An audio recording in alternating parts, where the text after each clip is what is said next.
Je sais, l'indice que je t'avais donné à la fin de Pourquoi j'irai travailler ne correspond pas au titre de la présente vidéo. J'ai pensé qu'avant d'en venir à l'entretien annuel, il est sans doute nécessaire de parler de ça. Travailler, c'est trop dur. Et voler, c'est pas beau. Demander la charité, c'est quelque chose que je peux pas faire. Tu en as marre. Marre de ton chef, de tes collègues, de ton directeur, de ton boulot, marre. Tu perds patience, tu deviens irascible en rentrant chez toi. Tu t'engueules avec ta femme, ton mari, tes gosses, tes voisins, tes copains, ta famille. Tu as beau faire du sport, du jardin, de la mécanique, tu n'en peux plus et personne, ou presque, ne te comprend.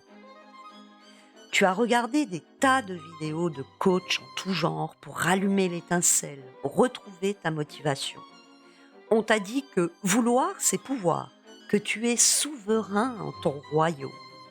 Ça t'a boosté et l'année dernière, lors de ton entretien annuel, tu as vidé ton sac. Tu as tout lâché.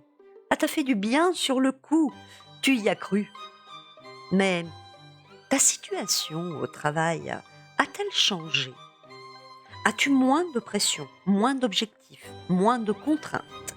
As-tu plus de reconnaissance, plus de primes, plus de salaire, plus d'avantages? Non? Non.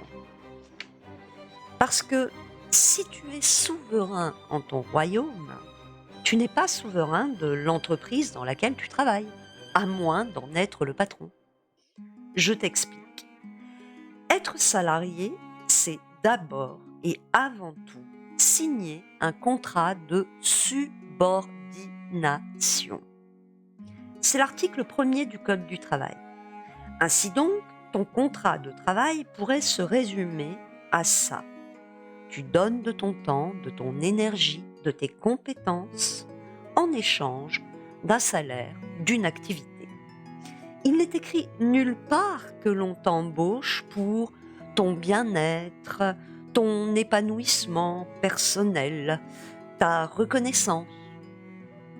Alors, ça ne sert à rien de t'énerver, de crier, d'en vouloir à tout le monde et de perdre ton énergie à tenter de changer le système.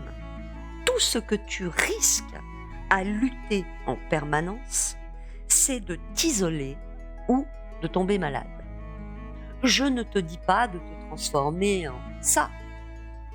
Ce que je te dis, c'est qu'il est préférable pour toi de modifier le regard que tu portes sur les situations plutôt que de t'attaquer de front aux situations.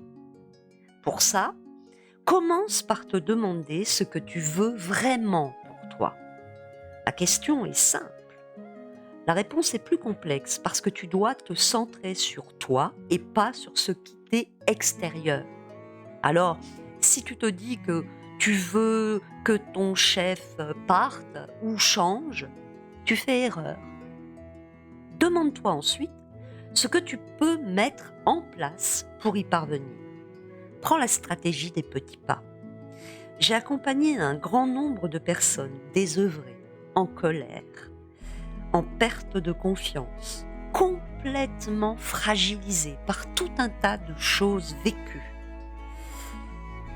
Et tout cela parce qu'elles avaient tenté en vain de s'attaquer à des murs. Elles y ont laissé leur santé, leur travail, et parfois même, elles avaient aussi perdu leur vie de famille.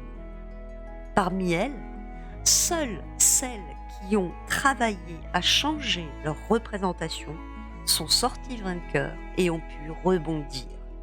C'est cela que je voulais te dire aujourd'hui. Fais-en bon usage.